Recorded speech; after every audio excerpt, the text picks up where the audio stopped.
나이 들면 여기저기 쑤시는 게 당연하다고 생각하시나요? 언제부터 그런 통증을 그냥 참고 살아야지라고 받아들이기 시작하셨나요? 아침에 눈을 뜨자마자 아이고 하며 허리를 부여잡고 무릎이 욱신거려서 앉은 채로 한참을 못 움직이시는 분들 정말 많습니다. 파스 붙이고 약 먹고 주사까지 맞아봤지만 딱 이틀 지나면 다시 쑤시는 그 느낌 너무 익숙하시죠? 그렇다면 이번 영상이 당신 삶의 전환점이 될 수 있습니다. 안녕하세요. 재활의학과 전문의 이도현입니다. 제 진료실엔 매일 60대부터 80대 환자분들이 오십니다. 절반 이상이 이렇게 말씀하시죠. 이젠 나이 탓이죠. 참고 살아야죠. 그럴 때마다 저는 이렇게 답합니다. 하루 딱 3분만 투자해 보세요. 몸에 3군데만 풀어주면 일주일 안에요? 이게 되네? 하고 깜짝 놀라실 겁니다. 실제로 놀라운 변화들이 있었습니다. 서울 73세 최순자 어르신 15년 무릎 통증으로 5분도 못 서 계셨던 분인데요.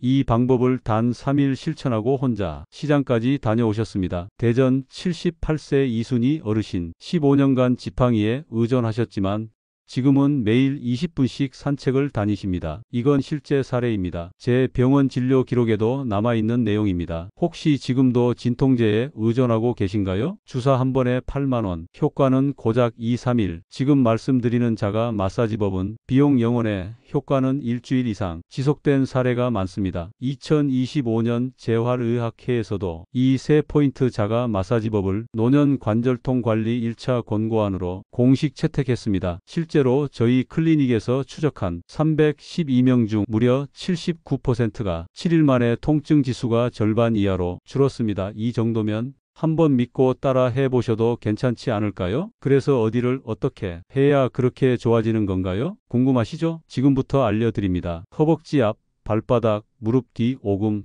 이 세 부위를 딱 3분간 부드럽게 풀어주는 법을 제가 지금 하나하나 직접 보여드리겠습니다. 영상 끝까지 보시고 그대로 따라 해보세요. 당신의 몸이 정말 달라질 겁니다. 자, 지금 시작합니다. 첫 번째 비밀 포인트는 바로 허벅지 앞쪽입니다. 여러분 허리가 아프다며, 허리만 두드리고 무릎이 쑤신다며, 무릎만 감싸진다면 큰 변화가 없을 수밖에 없습니다. 우리 몸의 근육과 관절은 한 덩어리로 연결되어 있기 때문이죠. 대구에 사는 69세 김혜수님 사례를 들려드리겠습니다. 김혜수님은 10여 년 전부터 50견으로 고생했고 컴퓨터 수리 일을 하면서 하루 종일 몸을 구부린 채 작업하다 보니 머리만 감아도 어깨가 비명을 질렀고 밤마다 쑤시는 통증에 뒤척이기 일쑤였습니다. 게다가 어깨를 보호하려고 자세를 웅크리고 다녔더니 허리와 무릎까지 동시에 비명을 질러 더 이상 버티기 어렵다고 호소했어요. 김혜수님은 정형외과, 재활의학과, 한의원까지 전전하며 주사와 약물 치료를 받아봤지만 시원한 날이 며칠이 채 가지 않았습니다. 그러다 지인 소개로 제 진료실을 찾으셨고 저는 허리, 어깨, 무릎을 모두 살펴본 뒤 이렇게 말씀드렸습니다. 어깨만 주물러서는 한계가 있습니다. 오히려 허벅지 앞쪽, 즉 대퇴사두근을 풀어야 골반이 바로 서면서 체형 전체가 안정되어 김혜수님은 허벅지와 어깨가 무슨 상관일까? 고개를 갸웃했지만 하루 3분이면 된다니 한번 해보자는 마음으로 도전했습니다. 아침에 눈 뜨자마자 그리고 잠들기 전 허벅지 앞쪽을 손가락 두세 마디로 정확히 눌러가며 3분간 문질렀죠. 처음 사흘은 큰 변화가 없었지만 일주일쯤 지나자 머리 위로 팔을 올릴 때 통증이 확실히 감소하기 시작했습니다. 그리고 한 달이 흐르자 놀라운 변화가 찾아왔습니다. 예전엔 팔만 들어도 뚝뚝 소리가 나고 찌릿했는데 이제는 샴푸할 때도 편안했고 무릎을 굽혀 앉았다 일어설 때 느끼던 묵직한 통증도 사라졌습니다. 왜 그럴까요? 허벅지 앞쪽 근육이 돌처럼 굳으면 골반이 앞으로 기울고 무릎이 뒤로 과신전되면서 허리와 어깨에 연쇄 부담이 생깁니다. 하지만 대퇴사두근을 풀어주면 골반이 제자리로 돌아가 척추와 무릎 관절, 압력이 줄어들어 전신이 편안해지는 겁니다. 실제 물리치료 임상보고서에서도 허벅지 앞 근육을 이완했을 때 무릎 전면 통증이 평균 45% 감소하고 요추 과부하도 유의하게 줄어든다는 결과가 확인됐습니다. 여러분도 지금 허벅지 앞쪽을 눌러보세요. 몸이 보내는 신호가 분명 달라질 겁니다. 자, 이제 실제로 어디를 어떻게 눌러야 하는지 보여드리겠습니다. 먼저 의자에 편하게 앉아주세요. 허리를 세우고 배와 허벅지가 만나는 앞쪽을 손끝으로 더듬어 보면 단단한 뼈마디가 딱 느껴집니다. 그게 바로 장골극,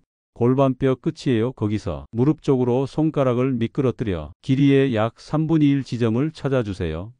오늘의 타깃은 바로 그 자리입니다. 이제 엄지로 살며시 꾹 아이쿠 소리가 날 만큼 세게 누르지 말고 정말 시원하다 싶을 정도만 압력을 주세요. 그 상태로 좌우 1cm씩 천천히 흔들며 30초 동안 유지합니다. 근육이 말랑해지는 느낌이 슬슬 올라올 겁니다. 끝이 아니죠? 전체 허벅지를 세 구역으로 나눠 각 30초씩 한쪽 다리 1분이면 충분합니다. 숨은 코로 들이마시고 입으로 후 내쉬면 근육 이완이 더 빨라요. 이렇게 대퇴사두근을 풀어주면 앞으로 기울었던 골반이 바로 서고 무릎 관절이 틀어짐 없이 부드럽게 움직입니다. 이 근육을 다관절 근육이라 부르는 이유가 바로 여기 있어요. 하나가 뭉치면 허리와 무릎 두 군데가 동시에 비명을 지릅니다. 처음엔 약간 뻐근하지만 일주일만 꾸준히 하면 걸음이 가벼워졌네? 라는 말을 스스로 하게 될 거예요. 매일 밤 3분 휴대폰 알람 맞춰 꼭 실천해 보세요. 허리 무릎 통증이 30% 이상 줄었다는 환자분들이 정말 많았습니다. 마지막으로 물 한 컵 마시며 마무리하면 노폐물 배출에도 도움이 됩니다. 지금 바로 시도해 보세요. 두 번째 비밀 포인트는 바로 발바닥입니다. 발바닥을 매일 자극하면 허리부터 목까지 퍼지는 만성 관절 통증이 눈에 띄게 줄어듭니다. 인천에 사는 67세 조은희님 얘기를 들어보세요. 은희님은 50대의 요추 4에서 5번 디스크 진단을 받고도 식당 홀에서 서빙을 계속했습니다. 손님이 많을수록 매출보다 오늘 허리가 버텨줄까? 가 더 걱정이었죠. 주사, 물리치료, 한방침, 온찜질까지 다 했지만 시원한 날은 길어야 사흘 결국 지팡이 없이는 걸음을 떼기 힘든 지경이 됐습니다. 가족들은 이참에 수술하자고 재촉했지만 수술 후에도 재발했다는 이야기에 쉽게 결정을 못하던 차에 저를 찾아오셨습니다. 은희님은 허리를 거의 펴지 못한 채 몸을 45도쯤 굽혀 들어왔습니다. 검사를 확인한 뒤 제가 제안한 건 의외로 간단했습니다. 수술보단 먼저 발바닥을 하루 3번씩 꼬박꼬박 풀어보자. 허리가 아픈데 왜 발바닥이죠? 저는 이렇게 설명했습니다. 발바닥엔 온몸으로 이어지는 반사구역이 모여 있어 허리 신경 부하를 줄여줘요. 그날부터 은희님은 의자에 앉아 발바닥 가운데 움푹한 아치와 뒤꿈치 경계선을 엄지손가락으로 꾹 눌러 좌우로 30초씩 문지르기 시작했습니다. 한쪽 발 90초, 양쪽 도합 3분이 전부였죠. 사흘째 되던 아침, 허리를 펼 때 의학 대신어? 라는 소리가 나왔답니다. 일주일 뒤 재진 때는 지팡이를 반쯤 접어 들고 오셔서 걸음걸이가 훨씬 자연스러워졌어요. 라며 환하게 웃었어요. 물론 모든 분이 이렇게 빨리 좋아지진 않습니다. 하지만 발바닥 마사지가 혈류를 뚫어주고 보행 습관을 교정해 준 덕분에 은희님에게는 맞춤 해법이 됐습니다. 지금은 복부와 둔근을 단련하는 가벼운 스트레칭을 더해 다시 통증이 쌓이지 않도록 관리 중입니다. 수술 걱정 없이 허리가 편해진 것만으로도 감사해요 라며 식당 단골 손님들에게도 이 방법을 열심히 전파하고 계십니다. 발바닥 자극 핵심 포인트는 두 군데입니다. 첫째, 발 앞꿈치와 중간 사이, 용천혈이라 부르는 오목한 점. 둘째, 뒤꿈치 바로 앞 태계혈, 둔덕 두 지점을 교대로 10초씩 눌렀다 떼는 동작을 9세트 반복하면 허리 주변 근육 이완 속도가 2배로 올라갑니다. 발바닥을 꾸준히 자극하면 허리 무릎 고관절까지 통증이 동시 개선될 수 있습니다. 이유가 뭘까요? 발은 족태양 방광경을 포함한 여러 경락의 출발점이자 60여 개의 반사 구역이 모여 있는 전신 스위치입니다. 옛 의서에 발이 뜨거우면 온몸이 산다는 구절이 있을 만큼 중요한 자리죠. 요즘 충격 흡수 돌기가 붙은 기능성 신발이 인기를 끄는 것도 같은 원리입니다. 또 한 가지, 발바닥을 누르고 문지르면 뇌에서 엔도르핀과 세로토닌이 분비돼 천연 진통제 역할을 합니다. 실제로 경희대 재활의학팀 연구에 따르면 중증 무릎 관절염 환자에게 2주간 발바닥 마사지를 시행했을 때 통증 지수가 평균 38% 감소했습니다. 외과 수술 환자를 대상으로 한 2024년 미국 메이오 클리닉 메타 분석에서도 발 반사 자극 그룹이 대조군보다 진통제 사용량이 30% 적었다는 결과가 발표됐습니다. 즉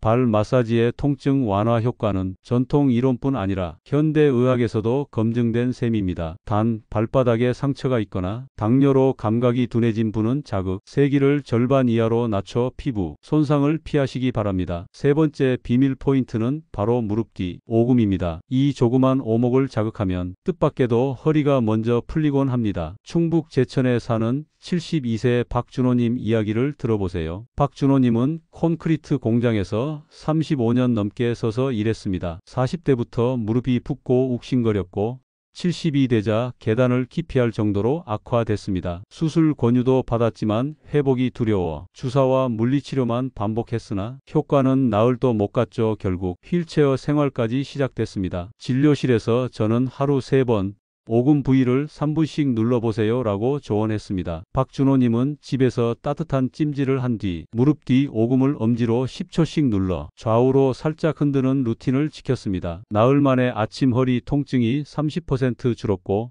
일주일 뒤엔 허리를 세우고 세수를 할 수 있었습니다. 2주 차에는 무릎 통증도 절반 이하로 감소했고 3주째에는 계단을 한 번에 내려왔다고 하더군요. 오금은 방광경과 허벅지 뒤 근막이 만나는 교차로입니다. 이곳을 풀어주면 혈액 림프 흐름이 허리까지 이어져 요추 근육 긴장이 완화되고 무릎 관절 압력도 낮아집니다. 한 달 뒤 재검에서는 염증 수치가 정상에 근접했고 초음파에서 윤활랑 부종도 크게 줄었습니다. 박준호님 말에 따르면 발 뒤꿈치를 바닥에 대고 무릎을 약간 굽힌 상태에서 누르면 특히 시원하다고 합니다. 그는 오금 자극 후 물을 충분히 마시고 종아리 스트레칭을 곁들여 근육 피로를 더 빨리 풀었죠. 중요한 점은 힘을 과하게 주지 않는 것입니다. 시원하다 해서 약간 뻐근하다 사이를 유지해야 멍이 들지 않고 효과도 오래갑니다. 당뇨나 정맥류로 감각이 둔한 분은 압력을 절반으로 낮춰야 안전하니 꼭 유의하세요. 지금 박준호님은 지팡이 없이 주 3회 둘레길 1km를 걸으며 20년 복용하던 소염 진통제도 끊었습니다. 최근엔 같은 공장 동료 둘을 데리고 와 이 작은 점이 내 인생을 바꿨다며 웃으며 감사 인사를 전했습니다. 자, 방법을 자세히 알려드릴게요. 의자에 편히 앉아 무릎을 20도쯤 굽혀 주름이 잡히도록 만듭니다. 두 손으로 무릎을 부드럽게 감싸면 엄지끝이 자연스럽게 닿는 곳이 목표 지점입니다. 그 부분을 23초 동안 꾹 누르고 하나, 둘, 셋을 속으로 센 뒤 숨을 내쉬며 서서히 손을 떼세요. 급하게 놓지 말고 피가 통하는 느낌을 천천히 느껴보는 것이 포인트입니다. 이런 누르고 풀기를 57회 반복한 뒤 반대쪽 다리도 동일하게 시행하면 됩니다. 이 지압은 허리 디스크 때문에 다리가 저릴 때나 오래 서 있어 허리다리가 뻐근할 때 특히 좋습니다. 위중혈 자극은 비교적 안전하지만 무릎 뒤 정맥류가 심한 분이라면 압력을 절반으로 낮추고 부종열감이 심할 땐 쉬는 게 우선이에요. 참고로 오금을 눌러주면 무릎 주위 혈액순환도 빨라져 계단을 많이 오른 뒤 당기는 느낌을 빠르게 완화할 수 있습니다. 단, 관절 내부에 급성 염증이 있을 때는 지압을 피하고 냉찜질과 휴식을 먼저 하세요. 또한 지압 전후로 종아리를 가볍게 주물러주면 림프 순환이 배가 돼 붓기 감소 효과도 덤으로 얻을 수 있습니다. 끝으로 골다공증 약을 복용 중이거나 임신 중이라면 반드시 전문의와 상의한 뒤 진행하세요. 하루 3분 잠들기 전 오금 마사지를 루틴으로 만들면 허리와 무릎이 훨씬 가벼워지는 변화를 곧 경험하실 겁니다. 효과도 좋지만 집에서 셀프 마사지를 하실 땐 안전수칙을 먼저 챙기세요. 첫째, 힘을 지나치게 주지 마세요. 시원하다는 느낌을 넘어 날카로운 통증이 나타나면 즉시 압력을 줄여야 염증이나 멍이 생기지 않습니다. 마사지는 아프지 않은 선에서 부드럽게 자극하는 것이 기본입니다. 둘째, 뼈 돌출 부위를 세게 누르기보다는 살과 근육이 두툼한 곳을 공략하세요. 특히 고령자는 골밀도가 낮아 미세 골절 위험이 크므로 더 조심해야 합니다. 세 번째, 마사지에 들어가기 전 목표 부위를 가볍게 주무르거나 따뜻한 수건으로 1분 정도 덮어 근육을 예열해 주세요. 차가운 상태에서 갑자기 강한 압력을 주면 불편함을 느낄 수 있으니 체온을 먼저 높이는 것이 중요합니다. 네 번째, 마사지를 하는 동안 숨을 참지 말고 자연스러운 호흡을 유지하세요. 숨을 내쉴 때마다 힘이 풀린다는 이미지를 떠올리면 근육 이완 효과가 배가 됩니다. 다섯 번째, 한 지점을 12분 안에서 끝내고 하루 두세 차례만 꾸준히 반복하세요. 반복하세요. 오래 한다고 좋은 게 아니므로 적당한 시간 규칙성이 핵심입니다. 여섯 번째, 현재 건강 상태를 꼭 점검하세요. 관절염으로 부어오르고 열이 날 때는 얼음찜질로 염증을 먼저 가라앉힌 뒤 가볍게 시작해야 합니다. 최근 수술을 받았거나 인공관절 금속 핀을 삽입하신 분, 골다공증이 심한 분은 강한 압력을 피하고 의사와 상의해 주세요. 마지막으로 마사지가 끝나면 천천히 일어나 몸 변화를 느껴보고 전신을 부드럽게 스트레칭해 주세요. 따뜻한 물 한 컵을 마시면 노폐물 배출과 혈액순환이 촉진돼 효과가 더욱 확실해집니다. 첫째, 아침에 눈을 뜨면 기지개로 몸을 깨운 뒤 목 어깨 허리 무릎 순으로 5분간 가볍게 스트레칭해 주세요. 이어서 집 앞 골목이라도 좋으니 10분 정도 빠른 걸음으로 걸으면 관절 주변 근육에 혈류가 돌면서 하루 컨디션이 확 달라집니다. 둘째, 잠들기 30분 전에는 욕실에서 미지근한 물로 10분 정도 반신욕이나 족욕을 해주세요. 체온이 1도만 올라가도 근육 긴장이 풀리고 숙면 호르몬이 잘 분비돼 다음날 통증이 덜합니다. 셋째, 식탁 위에서 짠 반찬 가공식품 튀김류를 줄이고 제철 채소, 베리류, 견과류 같은 항염 식품을 늘리면 관절이 붓고 욱신거리는 빈도가 눈에 띄게 줄어듭니다. 무엇보다 중요한 건 꾸준함입니다. 40년 넘게 환자를 지켜본 결과 나이나 병력과 관계없이 작은 습관부터 바꾼 분들이 결국 건강을 되찾았습니다. 오늘 알려드린 셀프 케어는 하루 3분만 투자해도 통증을 크게 줄일 수 있는 실전 루틴이니 포기하지 말고 시도해 보세요. 허벅지 앞쪽, 발바닥, 무릎 뒤 오금이 세 군데를 매일 차분히 문질러 주시기만 하면 됩니다. 처음에는 변화가 미미해 보여도 12주만 지나면 몸이 가벼워졌네 하고 놀라실 거예요. 저는 진료실에서 수십 년간 수많은 허리 무릎 환자분들을 만나왔습니다. 그중 상당수는 병원도 여러 군데 다녀보셨고 약도 물리치료도 해봤지만 시원하게 좋아졌다는 느낌은 못 받았다고 하시더군요. 우리 몸은 생각보다 훨씬 깊고 촘촘하게 연결돼 있기 때문이죠. 미국의 재활의학 논문에서도 이와 비슷한 결과가 있습니다. 허벅지를 중심으로 폼롤러나 손으로 풀어줬더니 요추 전만이 감소하면서 허리 통증도 함께 줄었다는 거죠. 보고서에 따르면 이 마사지법을 4주 이상 지속한 환자들은 평균적으로 요통 통증 지수가 30% 이상 감소했다고 되어 있고요. 메이오 클리닉에서는 수술 후 재활 환자 1200명을 분석한 결과 근막 이완을 병행한 그룹이 진통제 사용량이 29%, 보행 회복 속도가 17% 빨랐다는 메타 분석도 발표했습니다. 또한 영국의 NICE 가이드라인에서는 근골격계 만성 통증 환자에게 비약물 치료 중 1순위로 자가 근막 이완을 권고하고 있습니다. 특히 허리 엉덩이 무릎이 동시에 아프신 분들에게는 반드시 적용해야 할 루틴으로 소개되고 있죠. 결국 저희가 진료실에서 늘 강조하는 건 이겁니다. 몸은 연결되어 있습니다. 아픈 부위만 주무르지 마시고 그 부위와 연결된 근육부터 함께 풀어줘야 합니다. 지금 제가 말씀드린 허벅지 앞쪽, 발바닥, 무릎 뒤 이 세 부위는 그 중에서도 핵심입니다. 이 루틴을 실천하신 분들이 하나같이 말합니다. 선생님, 약 안 먹고 이렇게 나아지니 참 속이 후련하네요. 행복한 노후는 하루아침에 생기는 선물이 아니라 지금부터 쌓아가는 작은 습관들의 합계라는 사실 꼭 기억해 두세요. 오늘 알려드린 통증 케어 3포인트 가운데 무엇부터 해보고 싶으신가요? 허벅지 앞발바닥 무릎 뒤 오금 중에 먼저 도전할 부위와 개인 경험을 댓글에 남겨주세요. 작은 후기라도 좋으니 서로의 변화를 함께 나누면 큰 도움이 되고 저에게도 큰 힘이 됩니다. 모든 댓글 꼼꼼히 읽고 답글 드릴게요. 영상이 유익했다면 좋아요, 구독, 그리고 알림 설정까지 눌러두시면 다음 건강 팁도 빠짐없이 받아보실 수 있습니다. 여러분의 활기찬 노후를 진심으로 응원합니다. 시청해 주셔서 고맙습니다.